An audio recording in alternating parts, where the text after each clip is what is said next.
programa Outras Palavras, um oferecimento Sindiúte MG, Sindicato Único dos Trabalhadores em Educação de Minas Gerais.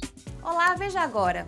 Nós estamos agora no governo do estado, com a nova proposta do governo do estado, do governo Zema, é uma proposta de fim da escola. Uma medida que não funciona, não vai resolver os problemas financeiros de Minas Gerais, não é por aí que vai resolver. Não, nenhum estado quis aderir a esse regime de recuperação fiscal. Você acaba com o concurso, você não garante que as pessoas vão agir conforme a necessidade da população, mas sim de acordo com o interesse daquele gestor de momento.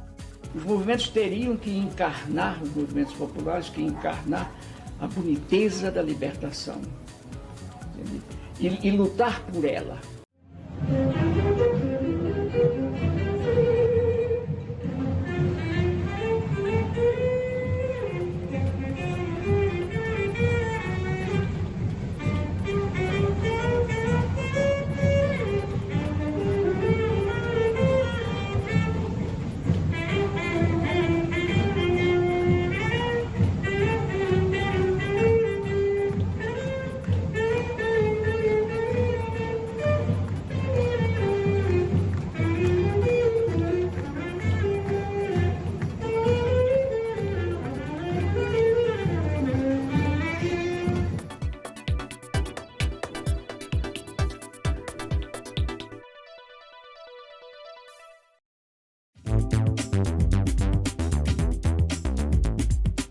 Professoras e professores, o que queremos e o que temos para comemorar. Nesta live, promovida pelo coletivo Alvorada, pelo programa Alvorada Mulheres, a coordenadora-geral do Sindiúte, Denise Romano, rasgou o verbo e falou de propostas do governo do estado que vão promover o fim da escola pública. Acompanhe. Nós estamos agora no governo do estado, com a nova proposta do governo do estado, do governo Zema, é uma proposta de fim da escola. Ele tem um projeto Mãos Dadas, que entrega o primeiro ao quinto ano do ensino fundamental para a gestão do município, que tem tido uma belíssima resistência feita pelo sindicato. O projeto era para terminar em junho e até hoje eles estão tentando implantar, porque a categoria, juntamente com as comunidades que sequer foram consultadas, enfrentam com esse projeto Mãos Dadas. Tem também o projeto Somar, que não pode ser política de Estado, né? Nesse caso aí, tomara que termine muito rápido, tanto Mãos Dadas quanto Somar, que é entregar o ensino médio para a iniciativa privada.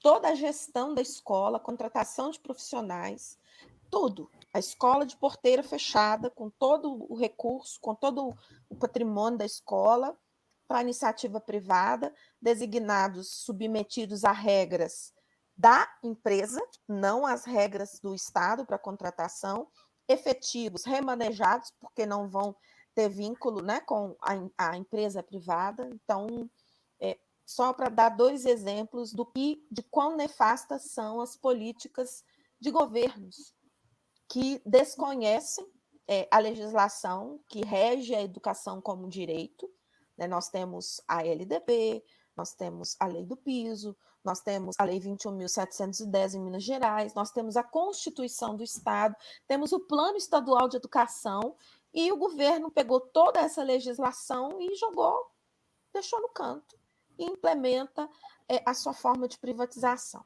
A luta que a gente trava no dia a dia, cotidiano, e que hoje está cada vez mais próximo da gente, né, com a dificuldade até para se alimentar, para viver, para se locomover, enfim, ela é imposta pelo regime que a gente vive e pelo sistema que é de exploração de um sobre o outro, né? E aí a grande pergunta era, por que a gente faz greve? Nós fazemos greve porque nesse sistema existem outros instrumentos de luta, mas é um instrumento de luta capaz de colocar os trabalhadores no jogo, né? Dentro dessa lógica capitalista de produção e de acumulação, alguns setores vão fazer greve porque a greve é capaz de causar prejuízo, né, ao dono da fábrica, ao dono dos grandes negócios, E nós, da educação, vamos fazer greve porque, na maioria das vezes, é a única forma que a gente tem de dialogar com a sociedade com relação às nossas necessidades, né? O pressuposto básico é que os direitos sociais, eles não são direitos postos, são direitos conquistados, né? Diferentemente de direitos de outra natureza, como, por exemplo, os direitos econômicos, né? Então, esses direitos, eles são postos pela classe dominante e vêm pela mão de quem tem o poder. Enquanto os direitos sociais, eles vêm em força de lutas até sangrentas dos oprimidos. Ou seja, eles vêm pela mão dos oprimidos. É por isso eles são constantemente questionados. Então, o sistema capitalista, ele é dominado por aqueles que acreditam que o mercado seria capaz de dar respostas às demandas sociais. Porém, esquecem que o setor privado ele visa o lucro e não o atendimento universal da sociedade, né? Por isso, dentro do sistema capitalista, a luta é congênita, a luta é connatural ao sistema. Então, é preciso constantemente resistir para não retroceder, para não voltar à barbárie. Não podemos nunca baixar a guarda. Nós vendemos a nossa força de trabalho.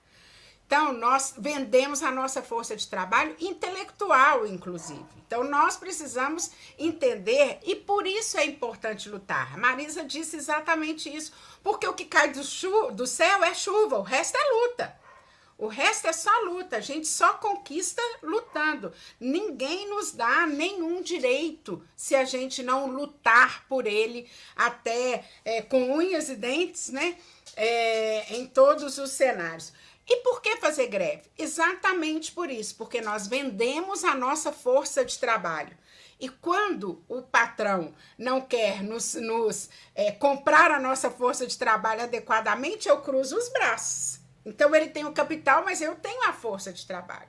Tem 4 mulheres aqui que sustentam ou ajudam a sustentar 4 sindicatos importantíssimos neste estado, neste país, né?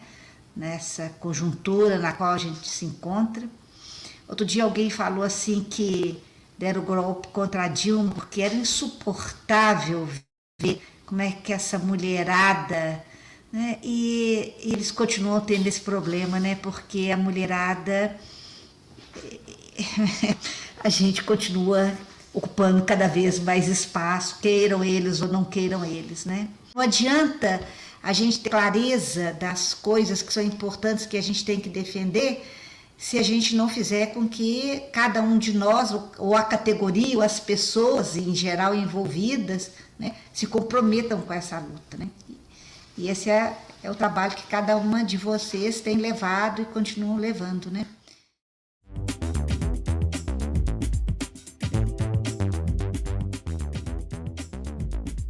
O Roda de Conversa tem sempre a participação, o apoio da CUT Minas e do jornal Brasil de Fato, e é um programa feito com muito carinho pelo SINDIUT, Sindicato Único dos Trabalhadores em Educação de Minas Gerais. Gente, o maior sindicato de trabalhadores e trabalhadoras de Minas Gerais, o segundo maior sindicato do país, um dos maiores da América Latina, um sindicato de luta, de garra, combativo. Ele está na luta da educação, mas ele está também interagindo com as lutas da classe trabalhadora. Nós vamos conversar hoje sobre o regime de recuperação fiscal. Aqui em Minas Gerais, o governo Zema, ele traz uma proposta, né, do governo federal, que é da RRF, né, o regime de recuperação fiscal, que já foi implantado, inclusive, no Rio, né, sem sucesso, aumentou a dívida, ele só posterga para governos futuros, né, os compromissos, mas ele faz com que haja uma interferência privada na gestão do interesse público, né, ele coíbe a contratação por concurso, então ele guarda até uma semelhança, né, com a reforma administrativa, a PEC 32, em nível federal. Então, são uma série de ataques aí que estão sendo trazidos, né, para a classe trabalhadora, para a maioria da população, né, desde, infelizmente, o golpe de 2016. Então, esse roteiro a gente já conhece, né, reforma trabalhista, reforma da Previdência, né, reforma fiscal, reforma administrativa, sempre em prejuízo, né, do povo brasileiro. É uma coisa que não deu certo, não deu certo, uma proposta do governo Bolsonaro que não deu certo, nenhum Estado brasileiro quis aderir, né? Ele traz aí propostas para poder não eliminar a dívida dos Estados com o governo federal, mas dar um prazo de parcelamento, um prazo de pagamento, desde que os Estados abram mão de suas empresas estatais, privatizem, não deem reajuste para o funcionalismo público. Então, assim, é uma proposta horrível que o governo federal fez, que só o Rio de Janeiro aderiu, só o Estado do Rio de Janeiro aderiu, e não deu certo no Rio de Janeiro. Não deu certo no Rio de Janeiro. Né? Tentaram vender lá a empresa de saneamento e não conseguiram, acabou com o reajuste de funcionários públicos, assim, criou caos no Rio de Janeiro com essa proposta do regime de recuperação fiscal. Então, é o único Estado que aderiu, que não deu certo, nenhum outro Estado brasileiro quis. E essa proximidade do Zema com o Bolsonaro, né? Essa proximidade, esse Bolsozema que a gente está vivendo aqui no Brasil, em Minas Gerais, é uma tentativa de resposta da visita que o Bolsonaro fez há 2 semanas atrás ao Zema. Então, é isso, ele está tentando dar um acalento ao Bolsonaro, tentando aprovar essa medida que é um caos, é uma medida que não funciona, não vai resolver os problemas financeiros de Minas Gerais, não é por aí que vai resolver, nenhum Estado quis aderir a esse regime de recuperação fiscal, e vem o Zema tentando trazer algo antigo, velho, que não vai atender, que é a proposta de Paulo Guedes, né, que não atende ao povo brasileiro, né? Então, assim, é muito ruim essa questão de trazer de novo esse debate. Eu acho que é para poder criar uma cortina de fumaça, viu, Vera, do que está acontecendo aqui no estado de Minas Gerais. Então, ele está tentando trazer uma cortina de fumaça para poder trazer esse tema à baila, à discussão, um tema que não vai passar. E a gente está vendo aí, né, Paulo, como é que nós somos deficientes de serviços públicos. Aí a PEC 32 é outro problema. Em vez de falar da ampliação de serviços públicos, está falando em acabar com os serviços públicos, né? E vem o regime de recuperação fiscal para piorar isso. A pandemia mostrou isso para a gente. Nós estamos precisando ampliar os serviços públicos aqui no estado de Minas Gerais e não reduzir. E o regime de recuperação fiscal fala disso. Ele fala em redução, ele fala em cortes, ele fala em retirada, ele fala em vender as estatais de Minas Gerais. Aí nós estamos falando de CEMIG e Copasa, né? Fala abertamente disso. Como o Zema não tem espaço na Assembleia e não tem espaço com a população, que a última pesquisa colocou que a população não quer a venda da CEMIG e da Copasa, ele tenta, através do regime de recuperação fiscal, fazer isso. Por exemplo, a impessoalidade do servidor público, que não é concursado, né, então, quer dizer, você acaba com o concurso, você não garante que as pessoas vão agir conforme a necessidade da população, mas sim de acordo com o interesse daquele gestor de momento. Né? A educação já sofre aí com ataques tanto para o ensino fundamental, o projeto Mãos Dadas, que transfere para os municípios a responsabilidade do ensino fundamental, como o projeto Somar, né, que transfere para organizações sociais, ou seja, privatiza, né, a educação, né, diretamente. Então, esses ataques já vêm sendo gestados, né? Nós temos, inclusive, um veto do governador, né, a uma emenda da deputada Beatriz Cerqueira, que estabelece que não pode haver a transferência desses serviços públicos, educação, saúde, segurança, para a iniciativa privada, né, que vai ser apreciado na Assembleia Legislativa, que é importante que os deputados se posicionem, e isso nem foi resolvido ainda, né, e o governo estadual já pede, em regime de urgência, a apreciação do regime de recuperação fiscal. Então, é um ataque a todo o serviço público. A educação, hoje, né, ela tem o maior número de servidores públicos, né, a que tem, né, uma capilaridade, né, assim como a saúde, maior no estado de Minas Gerais, então ela vai ser frontalmente atingida. E aí, quando a gente fala que a educação vai ser atingida, não só os professores, os trabalhadores de educação, é lá na ponta, né, aquele filho da classe trabalhadora, né, aquela pessoa que está estudando na escola pública, que não vai ter mais a garantia uma escola pública, laica, né, de qualidade social, que é o que a gente defende historicamente. Agora nós temos aqui a participação da nossa coordenadora geral do Sindiúti, a professora Denise Romano. Nessa semana, que é a semana do trabalhador, do professor, do educador, eu queria deixar para a nossa categoria e para os que nos escutam, a audiência do programa, uma reflexão. Não é correto fazer cards desejando feliz dia da professora, do professor, do educador, E essa conversa, essa reflexão é para os parlamentares, deputados estaduais da Assembleia Legislativa, porque não é correto desejar dia do professor, da professora, do trabalhador, do educador, e votar a favor do regime de recuperação fiscal. Então, essa é a reflexão que eu acho que nós precisamos deixar nessa semana, que é a semana dedicada à Semana do Professor, né, a semana do dia 15 de outubro. É fundamental que desejar feliz dia do professor e da professora venha junto com um posicionamento contrário dos deputados estaduais de Minas Gerais contra o regime de recuperação fiscal que o governador Romeu Zema pediu celeridade, regime de urgência na votação lá na Assembleia Legislativa. O regime de recuperação fiscal, como já foi bem dito ao longo do programa, não resolve o problema fiscal do Estado e retira o Estado da vida das pessoas, bem como a PEC 32. O regime de recuperação fiscal consegue ser pior do que a PEC 32.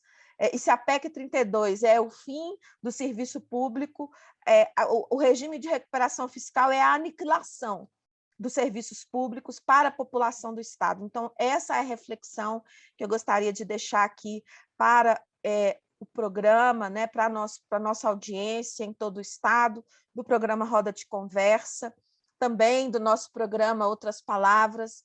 É fundamental o posicionamento da Assembleia Legislativa, dos deputados estaduais eleitos pelo povo de Minas Gerais, pelo funcionalismo público de Minas Gerais, contra o regime de recuperação fiscal que está na casa.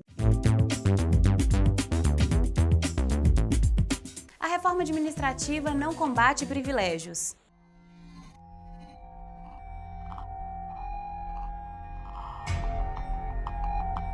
Na contramão da inclusão do povo no orçamento público por meio de políticas capazes de efetivar direitos e de proteger a população dos efeitos devastadores das crises sanitária, econômica e social que assolam o Brasil, a iniciativa privada se prepara para a cartada final na disputa pelos recursos do Estado brasileiro, apostando as fichas na aprovação da reforma administrativa. A proposta de emenda constitucional número 32, em tramitação na Câmara dos Deputados.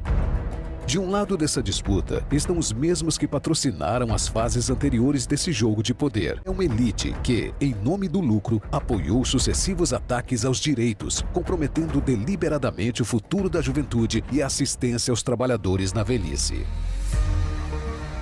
Do outro lado da trincheira estamos nós, o povo brasileiro, os servidores municipais, estaduais e federais, os trabalhadores da educação e da seguridade social, os profissionais do setor público e segmentos da sociedade prejudicados diretamente pelas mudanças previstas na PEC 32, que acaba com concursos, extingue a estabilidade dos servidores e reduz os salários do setor. Longe de combater privilégios, a reforma administrativa entrega os serviços públicos à exploração de empresas privadas, transformando direitos em mercadorias, cujo acesso se limitará a quem puder pagar.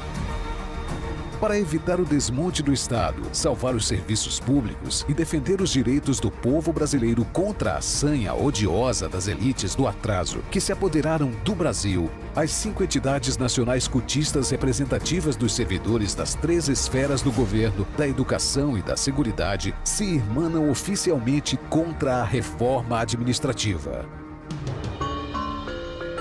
As mudanças feitas pelo relator da PEC 32 na CCJ, infelizmente, não podem ser consideradas vitória significativa, pois eram bodes colocados na sala. Retirada do Poder Executivo extinguir órgãos públicos, retirada da proibição de os cargos típicos poderem exercer outras atividades e a retirada do princípio da subsidiariedade. Não são vitórias, porque mantém-se o poder do presidente colocar cargos em extinção e continua a autorização para o gestor público entregar órgãos e equipamentos a entidades privadas. Afirmamos que esses pontos já foram inseridos no texto original, prevendo a retirada durante a tramitação para que os defensores da PEC, mais uma vez, manipulem a opinião pública com falso argumento de que houve negociação, houve diálogo. Mas a PEC 32 continua com a mesma perspectiva de desresponsabilização social total do Estado brasileiro, ou seja, o desmonte total dos serviços públicos no Brasil. Juntas, Confetan, FENASEP, CONDICEF, CNTE e CNTSS consolidam uma ampla aliança nacional. Primeiro para derrotar a PEC 32, mas também para resistir com firmeza a todos os ataques ao estado de bem-estar social e aos direitos assegurados ao povo brasileiro na Constituição de 1988, principais alvos da reforma administrativa do ministro banqueiro Paulo Guedes. Com paciência, acolhimento e capacidade de persuasão, debateremos os rumos do Brasil com a população em audiências públicas nas câmaras e assembleias, nas ações conjuntas em cada município, região e capitais, para garantir capilaridade nacional ao processo de conscientização da população trabalhadora sobre a urgência de uma forte reação social capaz de barrar a reforma administrativa. A Confetan, a FENASEP, a CONDICEF, a CNTE e a CNTSS celebram a unidade permanente das entidades nacionais cotistas em torno da defesa intransigente do Estado Democrático de Direito, da universalização dos serviços públicos de qualidade, da vacina para todos, do auxílio emergencial de R$ 600 e da testagem em massa. Avante, companheiros e companheiras. Nossa unidade é o único caminho para a vitória contra a morte e o arbítrio.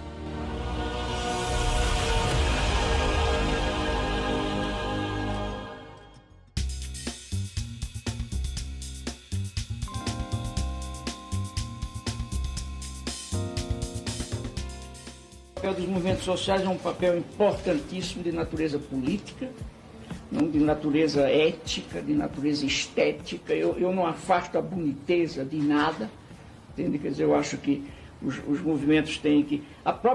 Os movimentos teriam que encarnar, os movimentos populares, que encarnar a boniteza da libertação, entende? E lutar por ela também. A poesia da libertação. A poesia da libertação, entende? Que para mim não existe sem ela, entende? Eu não digo que... É preciso deixar claro aos movimentos que eu não estou propondo que eles agora fiquem em casa dia de sábado lendo poema. Não é isso, não. É brigando, é que entendam a sua briga como um grande poema.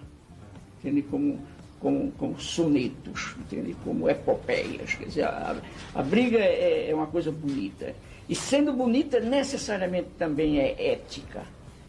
Quanto mais os movimentos populares aceitem e entendam que o amanhã é um trabalho de produção dele, quer dizer, exige de mim, de nós, que transformemos o hoje para fazer um amanhã diferente do ontem. Quanto mais eles pensem assim, tanto mais eles ganham o sentido da utopia. É com alegria e alimentados e alimentadas pela mística desse dia que nós, dos movimentos sociais do campo popular, nos juntamos às outras organizações para celebrar esse dia em que comemoramos o centenário do nosso grande mestre Paulo Freire. Vamos juntos e juntas rememorar a história, o legado de Paulo Freire, através das aprendizagens que nossas organizações aprendeu desde seus ensinamentos. Celebrar o centenário de Paulo Freire é uma necessidade histórica, tanto por sua contribuição histórica extraordinária para a construção da educação crítica e libertadora, comprometida com as causas dos oprimidos, quanto pela necessidade de recolocar um projeto de país radicalmente democrático e soberano. Quem melhor do que os oprimidos se encontrarão preparados para entender o significado terrível de uma sociedade opressora? Quem sentirá melhor do que eles os efeitos da opressão?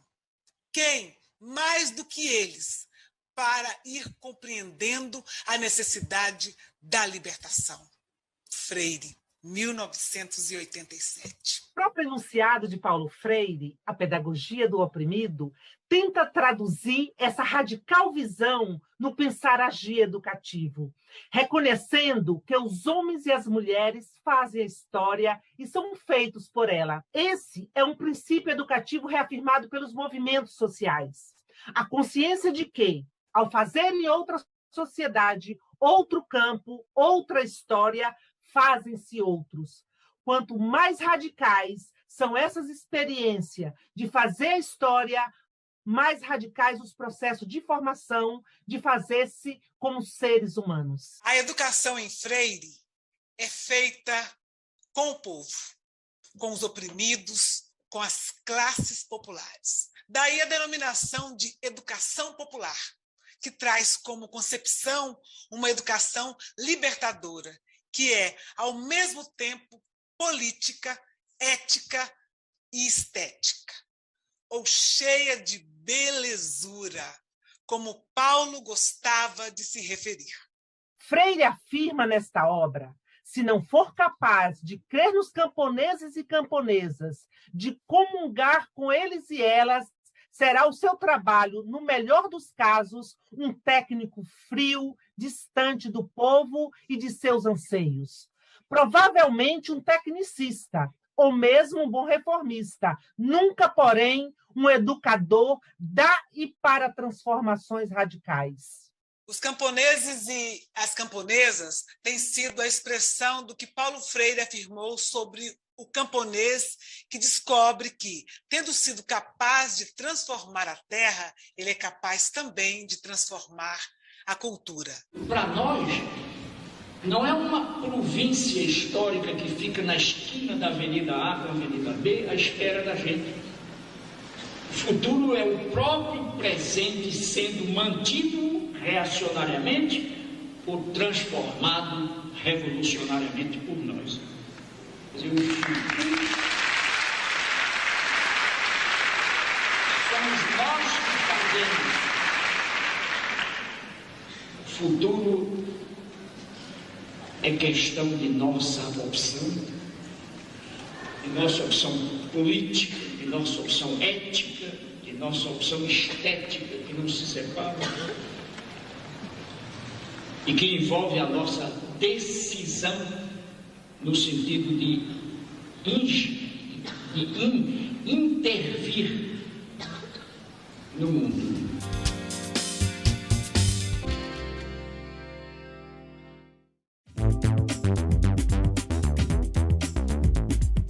Veja agora a lista que o Sindiúti está divulgando de escolas estaduais que foram fechadas para a quarentena devido à contaminação por Covid-19, após o governo do estado impor o retorno presencial das aulas sem segurança sanitária.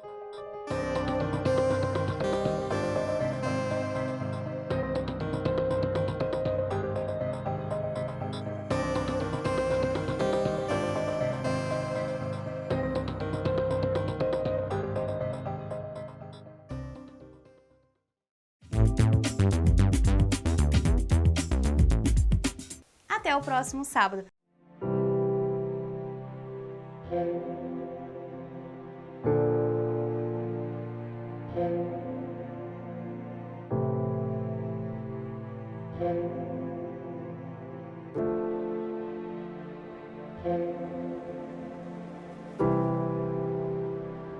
Thank you.